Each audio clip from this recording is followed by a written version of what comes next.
Peace I live with you, my face I give unto you, not as the world giveth, give I unto you.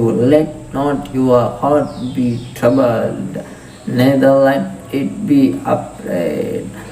ಯೋಹಾನ 14ನೇ ಅಧ್ಯಾಯ 27ನೇ ವಾಕ್ಯದಲ್ಲಿ ದೇವರಾತ್ಮನ ಸಭೆಯಾದ ನಮ್ಮೆಲ್ಲರ ಸಂಗಡ ಆತನು ಈ ರೀತಿಯ ಮಾತನಾಡ್ತದೇನೆ, ಶಾಂತಿಯನ್ನು ನಿಮಗೆ ಬಿಟ್ಟು ಹೋಗುತ್ತೇನೆ, ನನ್ನಲ್ಲಿರುವಂಥ ಶಾಂತಿಯನ್ನು ನಿಮಗೆ ಕೊಡುತ್ತೇನೆ.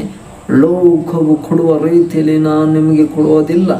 ನಿಮ್ಮ ಹೃದಯವು ಕೊಳಗೊಳ್ಳಗೊಳ್ಳದಿರಲಿ, ಹೆದರದಿರಲಿ ಎಂದು ದೇವರಾತ್ಮನು ವಿಶೇಷವಾಗಿ ಅಂತ ದಕ್ಷಿಣಗಳಲ್ಲಿ ಸಭೆಯಾದ ನಮ್ಮೆಲ್ಲರ ಸಂಗಡ ಆತನು ಮಾತನಾಡ್ತಿದ್ದಾನೆ. Amen, hallelujah. ಹಾಗಾದ್ರೆ ದೇವರಾತ್ಮನು ಸಭೆಯಾದ ನಮ್ಮ ಸಂಗಡ ಈ ವಾಕ್ಯದ ಮುಖಾಂತರ ಹೀಗೆ ಮಾತನಾಡ್ತಾ ಇದ್ದಾನೆ, ನಿಮ್ಮ ಹೃದಯವು ಕಳವಳಗೊಳ್ಳದಿರಲಿ, ಹೆದರದಿರಲಿ. Let not your heart be troubled, neither let it be afraid. Amen. Hallelujah. By your running tension from home and by your running tension control. Amen. Hallelujah. तुम्हारा मन व्याकुल ना हो ना डरे. Amen. Hallelujah. మీ హృదయమును కలవరపడనొకడి, ಭಯಪಡನೊಕಡಿ. Amen, hallelujah.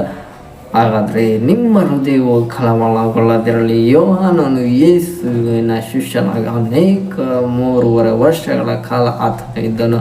ಆ ಕಾಲದಲ್ಲಿ ಯೇಸುವಿನ ಸಂಗಡ ಇದ್ದು ನಡೆದನು, ಜೀವಿಸಿದ್ದನು. ಆಮೇಲೆ ಯೇಸುವಿನ ಮರಣದವರೆಗೂ ಕೂಡ ಆತನ ಸಂಗಡನೆ ಇದ್ದಂತನು ಯೋಹಾನನಾಗಿದ್ದಾನೆ. ಯೋಹಾನನು ಯೇಸುವಿನ ಹೃದಯಕ್ಕೆ ಒರಗಿಕೊಂಡಂಥ ಮನುಷ್ಯನಾಗಿದ್ದನು, ಶಿಷ್ಯನಾಗಿದ್ದನು.